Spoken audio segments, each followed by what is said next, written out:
നമസ്കാരം. ഇന്ന് വളരെ ടേസ്റ്റി ആയിട്ടുള്ള ഒരു 4 മണി പലഹാരത്തിന്റെ റെസിപ്പിയാണ് കാണിക്കുന്നത്. അപ്പം നമുക്ക് വീഡിയോയിലേക്ക് പോകാം.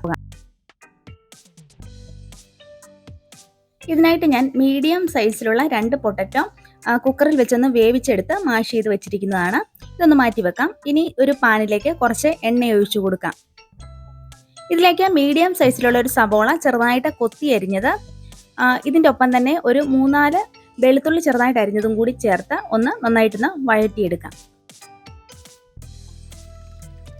ഇതൊന്ന് കളർ മാറി വരുമ്പോൾ നമുക്ക് ഒരു 1/4 ടീസ്പൂണിൽ താഴെ മഞ്ഞൾപ്പൊടി, ഒരു 1/4 ടീസ്പൂൺ മുളക് പൊടി എരിവ് ആവശ്യത്തിന് ചേർക്കാവുന്നതാണ്. ഒരു 1/4 ടീസ്പൂൺ ഗരം മസാല പൊടി കൂടി ചേർത്ത് നന്നായിട്ട് ഇളക്കി ഒന്ന് പച്ചമണമൊക്കെ മാറുന്നിടം വരെ നന്നായിട്ടൊന്ന് ഇളക്കി കൊടുക്കാം.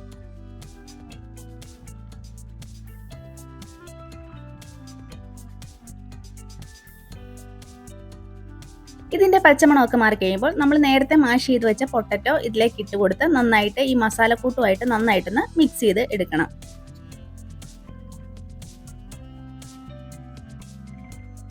എല്ലാം ഒന്ന് മിക്സ് ചെയ്തതിന് ശേഷം ഇതൊന്ന് മാറ്റി വെക്കാം. അടുത്തായിട്ട് വേണ്ടത് ഇതൊന്ന് പൊരിക്കുന്നതിനായിട്ട് കുറച്ച് മൈദമാവാണ് എടുത്തിരിക്കുന്നത്. ഗോതമ്പ് മാവ് വേണമെങ്കിലും എടുക്കാവുന്നതാണ്. ആവശ്യത്തിന് മാവ് എടുത്തിട്ട് ഞാനിപ്പോൾ ഇവിടെ 3 ടീസ്പൂണോളം മാവ് എടുക്കുന്നുണ്ട്. പിന്നെ കുറച്ച് വെള്ളവും കൂടെ ഒഴിച്ച് ഈ മാവ് നന്നായിട്ട് ഇളക്കി കട്ടകളില്ലാതെ ഒന്ന് ലൂസാക്കി എടുക്കണം.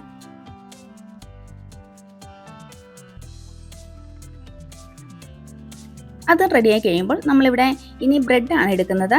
സ്ലൈസ് ചെയ്ത് ബ്രെഡ് എടുത്തിട്ട് നേരത്തെ തയ്യാറാക്കി വെച്ച നമ്മുടെ മസാലക്കൂട്ട് ഇതിനകത്തേക്ക് വെച്ച് നന്നായിട്ട് എല്ലാ ഭാഗത്തും ഒന്ന് സ്പ്രെഡ് ചെയ്ത് കൊടുക്കണം.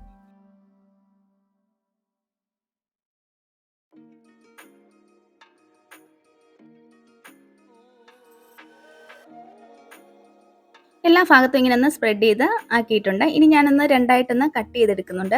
നിങ്ങൾക്ക് ഇഷ്ടമുള്ള ഷേപ്പിൽ കട്ട് ചെയ്തെടുക്കാവുന്നതാണ്. അത് കട്ട് ചെയ്തതിന് ശേഷം ഞാനിവിടെ ഒരു പാൻ അടുപ്പിൽ വെക്കുന്നുണ്ട്. കുറച്ച് ഓയിൽ ഒഴിച്ചു കൊടുക്കുന്നുണ്ട്. എണ്ണയൊന്ന് ചൂടായി വരുമ്പോഴത്തേക്കും നമ്മൾ നേരത്തെ കട്ട് ചെയ്ത് വെച്ച് നമ്മുടെ ബ്രെഡിൻ്റെ നമ്മൾ നേരത്തെ തന്നെ തയ്യാറാക്കി വെച്ച മാവിൽ മുക്കി ഒന്ന് പൊരിച്ചെടുക്കണം.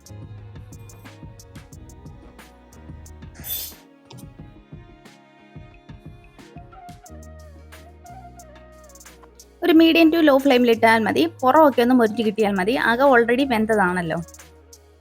പതുക്കെ ഒന്ന് മറിച്ചിട്ട് മറുഭാഗവും ഒന്ന് വേവിച്ചെടുക്കുക. ഇത്രയേ ഉള്ളൂ നമ്മുടെ ഇന്നത്തെ റെസിപ്പി.